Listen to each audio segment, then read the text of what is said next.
안녕하세요. 저는 큐브리드에서 기술 부문을 총괄하고 있는 오명환 상무입니다. 1년 반 동안 개발한 그 11.2를 이번에 릴리즈하게 되었는데요. 사용자의 요구사항들을 저희가 추출을 해서 3개의 키워드로 만들어 보았습니다. 하나는 연계성이고, 두 번째는 성능 향상, 세 번째는 호환성을 중점으로 해서 이번에 11.2를 릴리즈하게 되었습니다.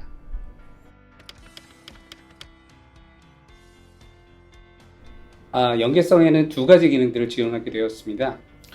기존에는 독립구조 형태에서 기능들을 개선을 하다가 이번에 그 사용자의 요구사항인 타 기종에 있는 DB나 아니면 동기종에 있는 DB의 데이터를 얻어올 수 있는 기능과 그 다음에 저희가 가지고 있는 데이터들을 다른 쪽으로 보낼 수 있는 기능들을 많이 요구를 하셨는데요.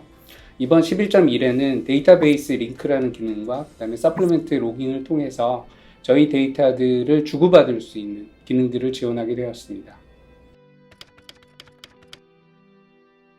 이번에 그 11.2에서 지원하게 된 그 데이터베이스 링크는 동기종, 큐브리드와 연계도 가능하고, 그 다음에 타기종인 그 오라클, 마이스퀘어 같이 ODBC를 지원할 수 있는 데이터베이스면 연계가 가능할 수 있게 개발을 하였고요.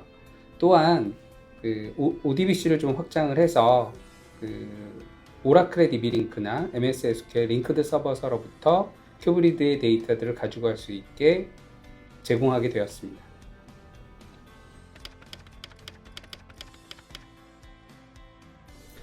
데이터베이스는 안정성을 높이기 위해서 그 로그라는 컨셉트를 사용을 하고 있는데요. 이 로그는 소위 말하는 그냥 피지컬 로그, 그러니까 실제적으로 데이터들이 저장되는 이미지들을 저장하게 되어 있는데, 사용자 요구사항 중에는 데이터들이 변경되는 사항들을 실시간으로 데이터를 꺼내고 싶어하는 요구사항들이 있습니다. 예전에는 이 방식들을 트리거를 통해서 꺼내거나 아니면 응용해서 계속 주기적으로 데이터들이 변경되는 사항들을 꺼내는 형태로 됐었는데요. 요즘 트렌드를 보면 변경된 데이터들을 로그에서 꺼내기를 원하고 있습니다. 이런 기법 중에 하나가 서플리멘팅 로깅들을 남기는 기법인데요.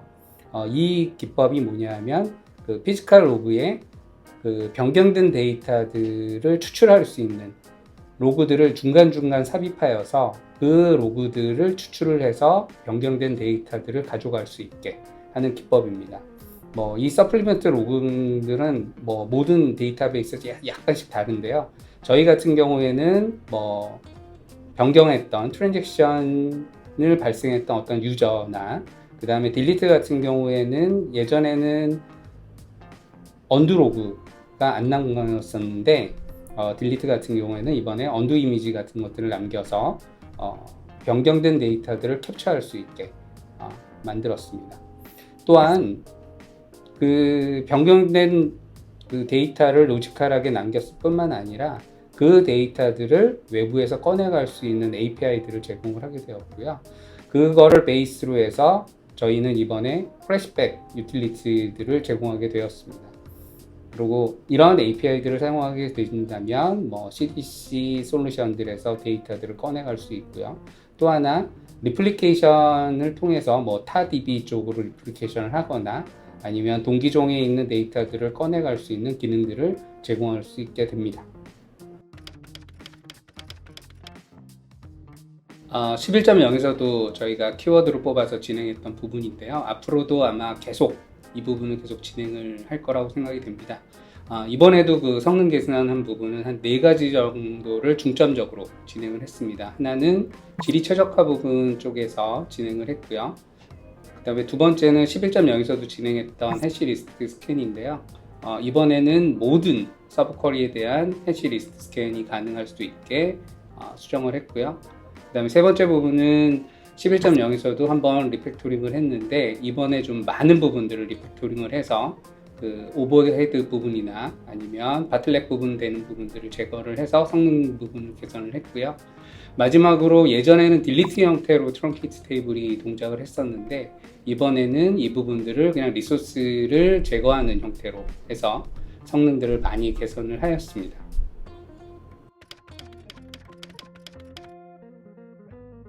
질이 최적화는 크게 네 가지 부분을 개선을 하였습니다.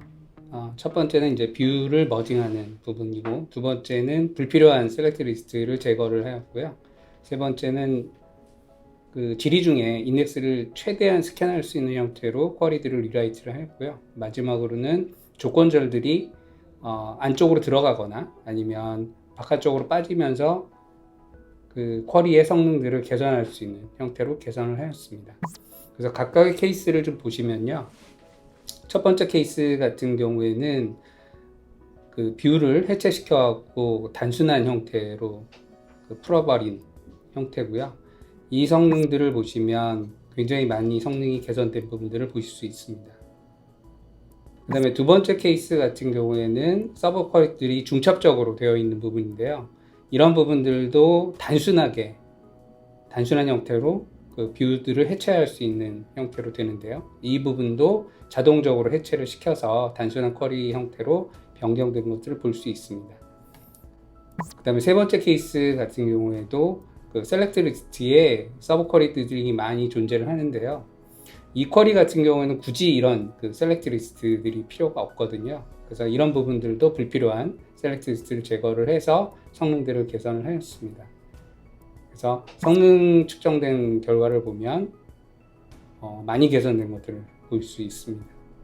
그리고 네 번째 같은 경우에도 그 쿼리들이 프롬절에 그 서브 쿼리 형태로 되어 있는데요. 이 부분도 불필요하게 뷰를 사용하는 형태이기 때문에 이 부분도 단순하게 풀 수 있는 형태로 풀어서 성능들이 개선된 것들을 볼 수 있습니다.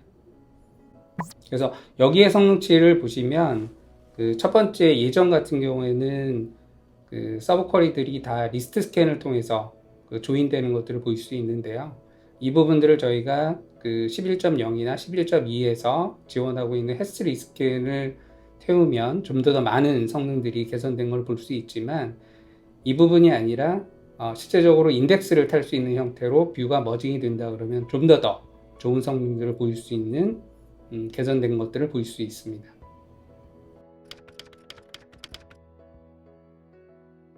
해시리스트 스캔은 그 네스트 루프 조인에서 중간 결과 값을 풀 스캔하는 부분들을 방지하기 위해서 지원했던 기법으로요. 11.0부터 도입된 기법인데 11.0에서는 메모리 한계를 넘지 못하게 구현이 되었지만 이번 11.2에서는 메모리나 아니면 파일을 이용해서 모든 서브 쿼리에서 풀 스캔을 방지하기 위해 개선을 하였습니다. 그래서 이번 그 개선된 성능치를 보시면 모든 그 리스트 스캔 리스폰스 타임이 굉장히 빨라진 것을 보실 수 있고요. 또한 그 하이라키 쿼리에서 그 풀 스캔 하는 부분들도 많이 개선된 것들을 보실 수 있습니다. 자바 SP는 11.0부터 지속적으로 성능 개선들을 지금 진행을 해왔는데요.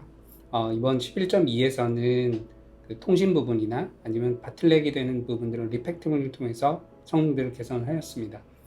쿼리들은 그 보시면 지리를 쓰지 않는 쿼리와 그다음에 지리를 쓰는 쿼리들의 예제들이 있는데요. 가장 성능 부분에서 좀 저하를 받을 수 있는 부분들이 그 셀렉트 리스트에서 펑션을 쓰는 부분들이 가장 느리다고 볼 수 있습니다.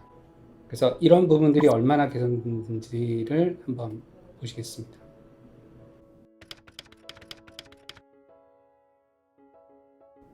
트렁케이트 테이블은 기존에는 딜리트 올 형태로 해서 모든 데이터들을 일일이 지우는 형태로 되어 있었는데요. 이번 그 11.2에서는 사용하고 있는 리소스를 삭제하는 형태로 변경하여서 개선을 하게 되었습니다.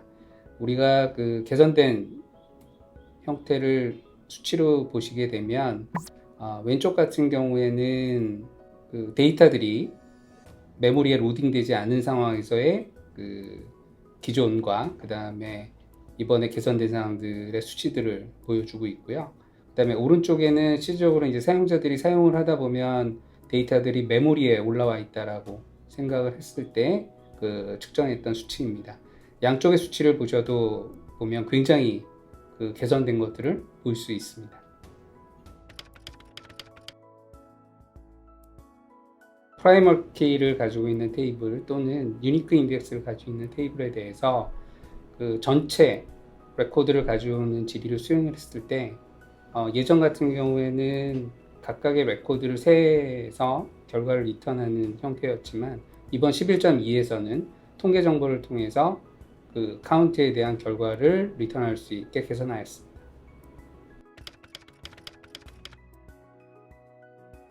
사용자 요구사항 중에 요즘에 상용 DB에서 공개 데이터베이스로 바꾸는 일들을 이제 많이 진행을 하고 있는데요.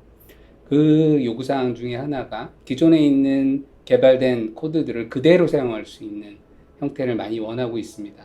그래서 이번에 저희가 11.2에 그 호환성을 좀 높이기 위해서 두 가지 기능들을 지원하게 되었는데요. 하나는 사용자별로 스키마를 제공할 수 있는 유저 스키마 개념을 지원을 했고요.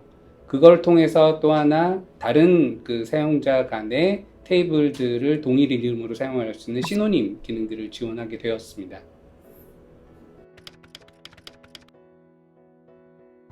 기존 버전에서는 사용자별로 동일한 명의 테이블을 사용할 수 없었지만 11.2에서는 유저 스키마 개념을 도입을 해서 사용자별로 그 별도의 동일명의 테이블을 사용할 수 있게 개선하였습니다.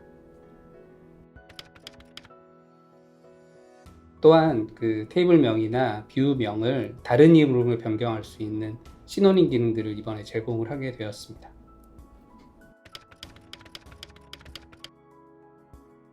그 오픈소스인 그 스카우터 모니터링 쪽에 큐브리드를 그 확장하는 작업들을 진행을 했고요. 그 다음에 업로드DB를 빠르기 위해서 멀티프로세스에서 업로딩을 할 수 있는 스크립트들을 제공을 했습니다. 그리고 마지막으로 JDBC 드라이버에서 스테이트 온드 캐시를 통해서 그 자주 사용하는 질의들에 대한 성능들을 개선을 하였습니다. 11.2 릴리즈를 위해서 큐브리드 엔지니어와 그다음에 아니아 엔지니어들이 많은 고생을 하셨고요. 새롭게 도움을 주신 분들이 있어서 이분들 덕분에 11.2를 잘 마무리하게 되었습니다. 여기까지 11.2에 대한 소개를 드렸고요. 자세한 내용들은 저희가 그 게시하신 릴리즈 노트나 그 다음에 매뉴얼, 그 다음에 블로그를 통해서 참조하시면 될 것 같습니다. 그리고 현재 또 저희가 11.3이나 그 다음에 12.0들을 지금 개발을 하고 있기 때문에 여러분들이 많은 관심과 기여를 부탁드리겠습니다. 감사합니다.